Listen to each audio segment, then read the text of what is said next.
Bonjour à tous, je suis vraiment content de vous retrouver ce matin après ces jours un petit peu particuliers. Regardez si vous êtes encore en position, que vous avez tenu suite à cette dernière phase de baisse. Franchement, c'est que vous avez un petit peu tenu, que vous avez vraiment un mental d'acier parce qu'on n'a jamais eu autant de pertes sur nos portefeuilles.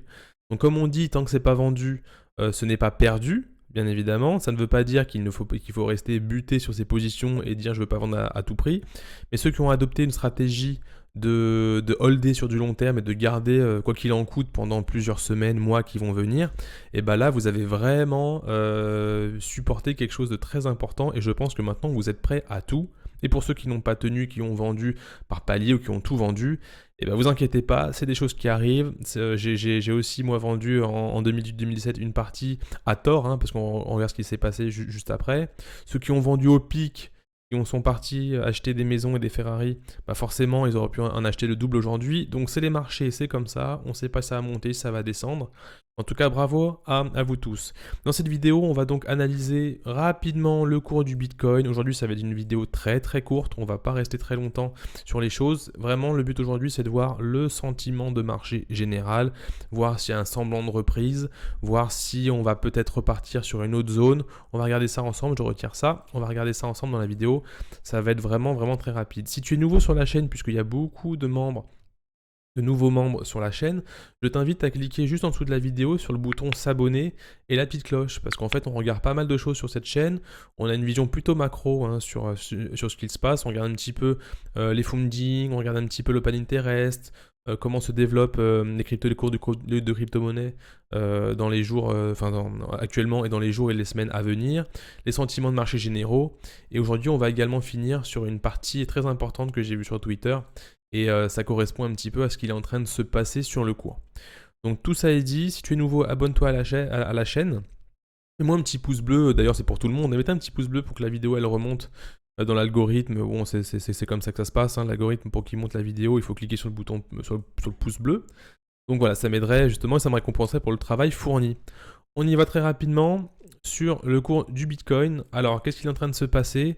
Eh ben, on voit, alors c'était quand? Donc, on est en daily. On a vu hier, du coup, c'était hier en dans la deuxième partie de la journée et ce matin qu'on a deux belles bougies qui se sont mises en place, d'accord? Donc là, vous vous dites, c'est génial. Donc, tout est un petit peu au vert. Donc, on est en vert foncé sur le BNB. On fait du plus 18%. Donc là, ce qu'on remarque de manière générale, c'est qu'on est sur un marché qui a franchement qui est complètement volatile, qui n'a aucun sens. On peut perdre ici moins 60% à cet endroit-là, moins 54%, et reprendre derrière 30%. Vous voyez un petit peu le truc, donc c'est vraiment, il faut vraiment avoir une stratégie assez posée et organisée et éduquée en fait. Il faut là, encore plus que les marchés actions, par exemple, on est vraiment sur quelque chose qui est très très volatile, donc voilà. Donc vraiment, il faut faire attention avec cela. Ce qu'on voit également si je rentre en 4 heures, et en fait j'ai différentes lignes de tendance hein, qui sont mentionnées ici, on voit en fait qu'on essaye de casser, et c'est un petit peu ce qu'il faut faire. Le Bitcoin doit vraiment casser ces différentes lignes que vous voyez ici, d'accord, pour se dire on a potentiellement un retournement. Tant qu'on est cassé en dessous ces lignes, le Bitcoin se fait tout simplement rejeter vers le bas. Donc c'est les vendeurs qui gagnent. Ce graphique montre que les vendeurs gagnent. On le voit pourquoi? Parce qu'en fait, vous voyez cette ligne de tendance ici. On est sur une moyenne mobile, bien évidemment, et on voit que une fois, deux fois, trois fois, quatre fois, cinq fois, on s'est fait rejeter. Ça veut dire qu'à chaque fois que le cours a voulu reprendre du pouvoir par les acheteurs, on s'est fait rejeter. Le Bitcoin s'est fait rejeter. Et tout récemment, après avoir mis en place ces deux, on appelle ça un double bottom en espérant que ce soit vraiment le dernier, d'accord? Et ben on voit que ce double bottom est un peu plus haut. Là, je suis sur une charte, je ne sais plus sur quel exchange je suis, mais en tout cas, on voit que l'ancien bottom est venu plus haut que le précédent, que la tendance commence un petit peu à s'affaiblir, mais qu'elle s'affaiblit à court terme. Je suis en 4 heures, d'accord? Donc de manière générale, si je recule l'unité de temps, on voit uniquement regardez qu'il y a ici une petite consolidation. Mais quand on descend, on voit que ça se retourne entre guillemets. Ça veut dire qu'il faut se dire que ça se retourne à très court terme. Donc on peut très bien venir se retourner, repasser au-dessus des lignes de tendance et aller chercher plus bas. Ouais, donc je ne suis pas en train de dire que ça y est, que le cours est en train de se retourner, je suis en train de dire que la pression vendeuse, cette pression qu'on a eue, commence à s'affaiblir. On le voit ici sur le MACD rapidement. Je sais que beaucoup d'entre vous ne connaissent pas trop encore ces indicateurs, mais ces indications, en fait, quand on a un croisement par exemple ici, du bleu qui va par-dessus, on a cet indicateur qui montre que la dynamique s'est inversée. D'accord? Et ce qu'on va attendre justement, c'est des structures en W ici, d'accord? Un croisement à ce niveau-là, et une tendance ici qui va montrer que la dynamique est reprise par les vendeurs. Donc pour le moment, pour conclure avec ça, le but c'est pas vraiment de faire de l'analyse technique très poussée. Si vous voulez vraiment monter en compétence sur le sujet, je vous invite soit à rejoindre le Discord, d'accord, il y a le lien en description, vous rejoignez le Discord ou vous vous inscrivez à la newsletter, à la mailing privée. Vraiment, j'ai pas beaucoup de moyens de nous rejoindre. Je vais essayer de les limiter au maximum. Ça évite justement de s'éparpiller. Pour le moment, il y a le Discord et les mailings privés et le Telegram aussi. Je publie mes vidéos dessus. Et petit à petit, j'aimerais bien que vous veniez sur le Discord parce que c'est vraiment pratique. C'est un grand groupe qui est créé où il y a beaucoup d'échanges, etc. Et c'est là-dessus que moi, je vais donner des éléments pour vous aider à comprendre tous ces graphiques. D'accord? Donc le Discord est en description. Je vous invite à aller regarder. Donc là, voilà, donc ce qu'on espère à court terme, c'est justement un renversement de tendance, d'accord? Si je mets ici, par exemple, qu'est-ce que je voulais mettre? Non, je vais rester là-dessus. Je vais juste placer de manière simple, vous allez voir, des lignes de tendance, et vous allez voir que, très simplement, avec un outil que vous avez dans TradingView, vous pouvez simplement voir un petit peu vous-même, et vous faire des conclusions vous-même. Regardez, je vais prendre ici cet outil-là, rayon, et en fait, je vais pouvoir placer comme ça des lignes de tendance. Donc je prends les deux points hauts, les plus hauts en fait. Je vais en placer plusieurs, d'accord?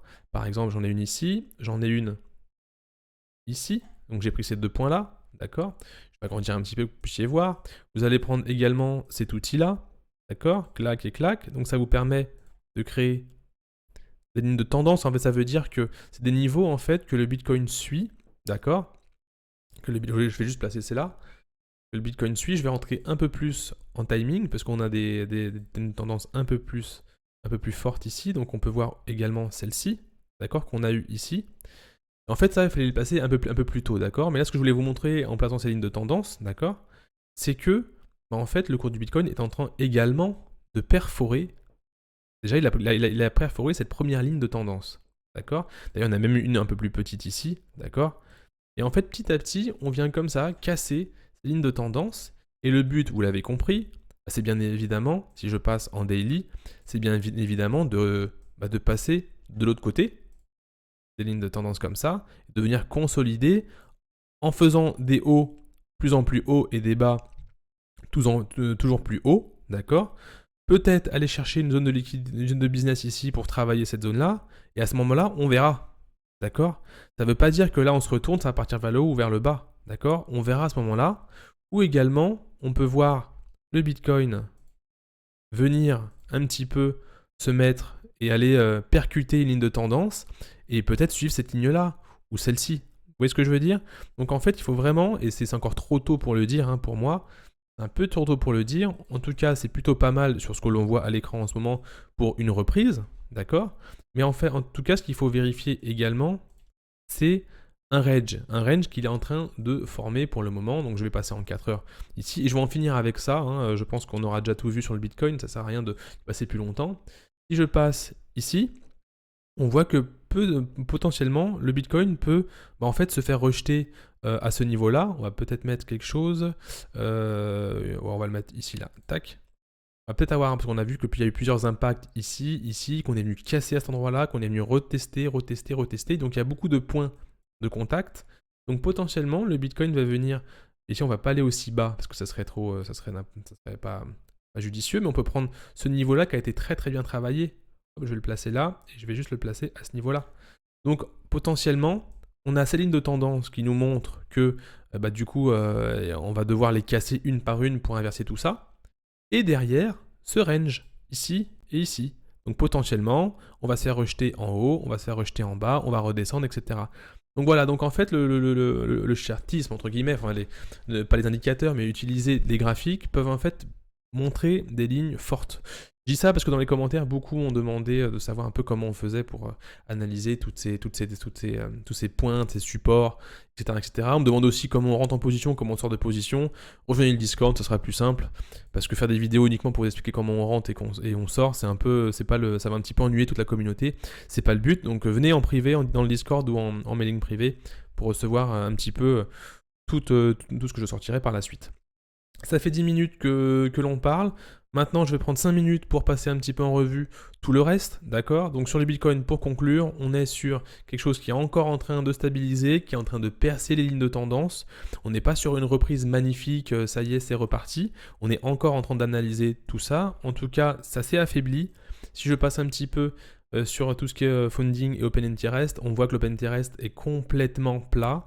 Ça veut dire qu'il y a beaucoup de... en fait, il n'y a pas beaucoup d'achats, pas beaucoup d'ouverture de position, d'accord, et que le marché, en fait, progresse, d'accord, le projet est en train de progresser, mais qu'en fait, il y a encore de la peur entre guillemets, il y a encore du risque à est-ce que je rentre maintenant, je rentre pas maintenant. On voit quand même que le fear and greed a quand même un petit peu évolué, donc on n'est pas sur l'extrême peur d'hier, mais on est en train de monter ça. Voilà, bon, de manière générale, on est sur quelque chose qui s'essouffle, consolide en ce moment, qui range. On va attendre une cassure ou pas, mais vous, ce que vous pouvez faire si vous avez l'intention justement de sortir petit à petit, peut-être, c'est de vendre, si vous pensez que ça va plus bas, de vendre quand c'est sur les points hauts, d'alléger entre guillemets, d'alléger quand c'est sur les points hauts et peut-être renforcer quand c'est sur les points bas. Vous pouvez aussi peut-être jouer un petit peu le range, même si c'est un peu compliqué si vous êtes un peu novice, mais vous pouvez attendre des rebonds. D'accord? Il y a une zone intéressante ici, donc potentiellement on va pouvoir venir titiller cette zone-là des 42 200 $. Donc voilà. Mettez-moi en commentaire si vous voulez que je sois un peu plus précis à chaque fois que je parle d'un sujet. Et comme ça, je peux vous donner plus d'informations. Parce que c'est vrai que je ne peux pas parler de tout dans cette vidéo pour pas qu'elle soit trop longue. Je passe maintenant rapidement sur la market cap globale. Voilà, on est sur du vert foncé. On est, c'est plutôt positif de manière générale. On l'a vu, dès que le Bitcoin commence à aller mieux.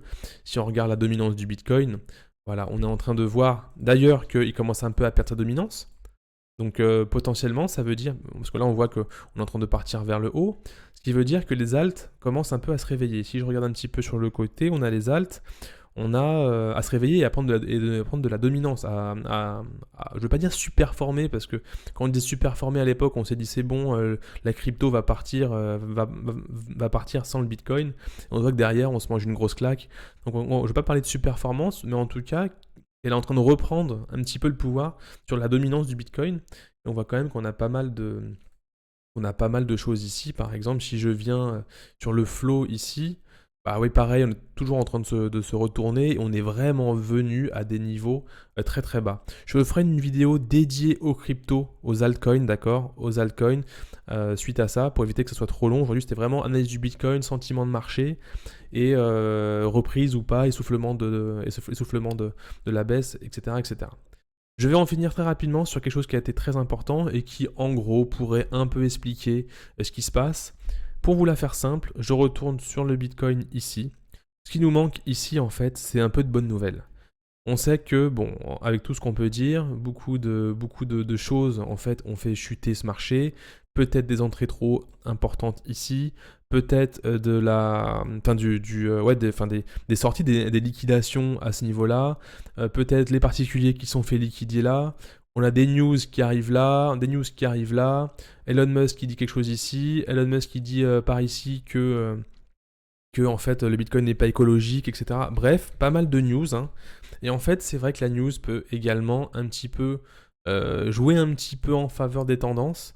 Et je pense que là, ce qu'on veut, c'est quelques bonnes news en fait, qui permettraient, en plus de cet essoufflement, de repartir. Même si voilà, on veut pas admettre que les news jouent un petit peu là-dessus. C'est une histoire de gros sous, encore une fois. Bon, tout est, comment dire, nous on n'est que des petits poissons qui sont sur les marchés. Il y a quelque chose de beaucoup plus complet derrière, beaucoup plus complexe, avec des intérêts à droite et à gauche. Moi, je rentre pas dans le sujet. Moi, ce que je veux, c'est identifier les euphories, les manipulations entre guillemets, et pouvoir rentrer au bon moment et surfer comme ça une belle tendance. Donc c'est ce qu'on va surveiller. Et on voit en fait, je l'ai traduit ici en français pour que vous puissiez tous voir, c'est qu'il y a eu en fait une réunion entre Elon Musk et les principaux mineurs du Bitcoin en Amérique du Nord. Et en gros, les mineurs ont accepté de s'informer sur le mining et de faire en sorte que ce soit plus transparent, plus écologique, que ça consomme moins d'énergie, suite à un tweet d'Elon Musk, bien évidemment. Bon, je rentre pas dans trop d'informations qu'on a sur Twitter, puisqu'on a beaucoup, beaucoup de choses, mais ça pourrait éventuellement jouer comme ça sur soit un essoufflement de la baisse, d'accord, à moins qu'on nous sorte une news ici pour aller enfoncer le clou, soit justement une reprise, en tout cas, voilà, c'est quelque chose qu'on doit surveiller et on doit bien évidemment attendre un vrai signal de retournement à ce niveau-là pour reprendre et venir casser des niveaux très importants qu'on a plus haut, bien évidemment. Parce qu'on est sorti d'affaires ici, on n'est pas ici sur quelque chose pour pouvoir repartir, et surtout que s'il y a un peu de business à créer. Donc si les gens veulent shorter le marché, ils vont venir se positionner ici pour faire tomber le marché. Voilà, et de toute façon, on suivra ça dans les vidéos. Hein. Si t'es pas abonné, je te le rappelle, mets un petit bouton s'abonner, puisqu'on va suivre de jour en jour l'évolution de tout ça. Et ce qu'on voit également, c'est qu'on on a constaté une entrée vraiment très très importante de stablecoin dans la supply. Et du coup, bah, en fait, on peut penser que ce dip, en fait, que cette chute a fait venir justement des gens qui veulent justement rentrer et renforcer, soit renforcer les positions, soit rentrer dans le marché. Quand je dis des gens, c'est pas nous, on rentre pas avec assez d'argent en stablecoin pour pouvoir faire des pics comme cela, mais en gros, des gros poissons, des baleines, institutions, des gens qui veulent voir le cours monter. Voilà, on va parler de gens qui veulent voir le cours monter et pas forcément dire que c'est X ou Y personne, puisque voilà, dire que c'est Elon Musk qui veut voir le cours monter, bon, c'est un peu trop facile. En tout cas, ces gens X ou Y qui veulent voir le cours monter sont venus en masse à ce niveau-là, récupérer et acheter du stablecoin ici. On va surveiller ça par la suite. Je vous invite encore une fois à rejoindre le Discord. Le lien est dans la description. Il est tout récent, donc il y a quand même pas mal de monde déjà. Il y a déjà pas mal de monde. Ça permettrait un petit peu de discuter d'évolution et d'avoir un petit peu des news un peu en avant-première. Ou la mailing privée aussi que je suis en train de constituer, où je pourrais envoyer très régulièrement des mailings avec des news, des résumés, si vraiment vous n'aimez pas trop rester sur Internet, sur les réseaux sociaux. Une mailing privée, je pense que ça peut être pas mal aussi si vous voulez rester informé de tout ça. C'est en description aussi. Voilà, c'est fini pour aujourd'hui. On va se retrouver demain certainement pour une nouvelle vidéo. J'en fais très régulièrement. Donc je te dis à très bientôt, sois prudent sur ton capital. On verra bien sûr très prochainement les altcoins, etc. On va reprendre un petit peu le rythme d'aller chercher des crypto-monnaies performantes, etc., etc. Et surtout, on va travailler sur cette chaîne sur comment investir intelligemment, comment être éduqué, comment tenir de la rigueur sur ses investissements en faisant abstraction de ses émotions et en justement surfant des grandes vagues de tendance tout en analysant bien évidemment le marché, la macroéconomie et tout ça pour qu'on puisse vraiment avoir des performances vraiment très très très importantes. Je te dis à très bientôt, sois prudent sur tes investissements et sois prudent. Ciao.